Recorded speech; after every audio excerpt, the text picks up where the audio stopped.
chapter 10. When the queen of Sheba heard about the fame of Solomon and his relationship to the Lord, she came to test Solomon with hard questions. Arriving at Jerusalem with a very great caravan, with camels carrying spices, large quantities of gold, and precious stones, she came to Solomon and talked with him about all that she had on her mind. Solomon answered all her questions. Nothing was too hard for the king to explain to her. When the queen of Sheba saw all the wisdom of Solomon and the palace he had built, the food on his table, the seating of his officials, the attending servants in their robes, his cupbearers, and the burnt offerings he made at the temple of the Lord, she was overwhelmed. She said to the king, "The report I heard in my own country about your achievements and your wisdom is true, but I did not believe these things until I came and saw with my own eyes. Indeed, not even half was told me. In wisdom and wealth you have far exceeded the report I heard. How happy your people must be, how happy your officials who continually stand before you and hear your wisdom. Praise be to the Lord your God, who has delighted in you and placed you on the throne of Israel.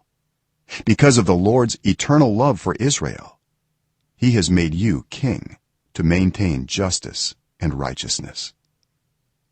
And she gave the king 120 talents of gold, large quantities of spices, and precious stones. Never again were so many spices brought in as those the queen of Sheba gave to King Solomon. Hiram's ships brought gold from Ophir, and from there they brought great cargoes of almug wood and precious stones. The king used the almug wood to make supports for the temple of the Lord and for the royal palace, and to make harps and lyres for the musicians. So much almug wood has never been imported or seen since that day. King Solomon gave the queen of Sheba all she desired and asked for, besides what he had given her out of his royal bounty. Then she left and returned with her retinue to her own country. The weight of the gold that Solomon received yearly was 666 talents, not including the revenues from merchants and traders and from all the Arabian kings and the governors of the territories. King Solomon made 200 large shields of hammered gold. 600 shekels of gold went into each shield. He also made 300 small shields of hammered gold, with 3 minas of gold in each shield. The king put them in the palace of the forest of Lebanon. Then the king made a great throne covered with ivory and overlaid with fine gold. The throne had 6 steps, and its back had a rounded top. On both sides of the seat were armrests, with a lion standing beside each of them.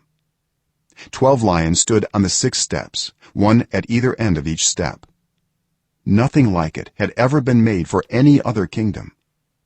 All King Solomon's goblets were gold, and all the household articles in the palace of the forest of Lebanon were pure gold.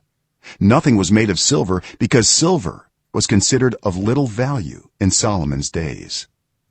The king had a fleet of trading ships at sea along with the ships of Hiram. Once every 3 years it returned, carrying gold, silver, and ivory, and apes and baboons.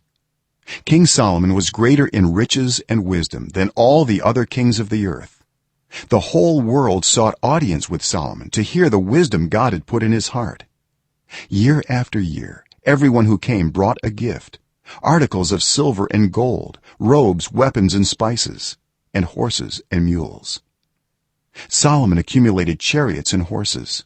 He had 1,400 chariots and 12,000 horses, which he kept in the chariot cities and also with him in Jerusalem.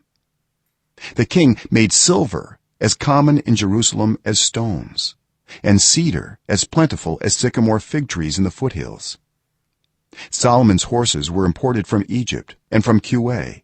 The royal merchants purchased them from Kuwait at the current price.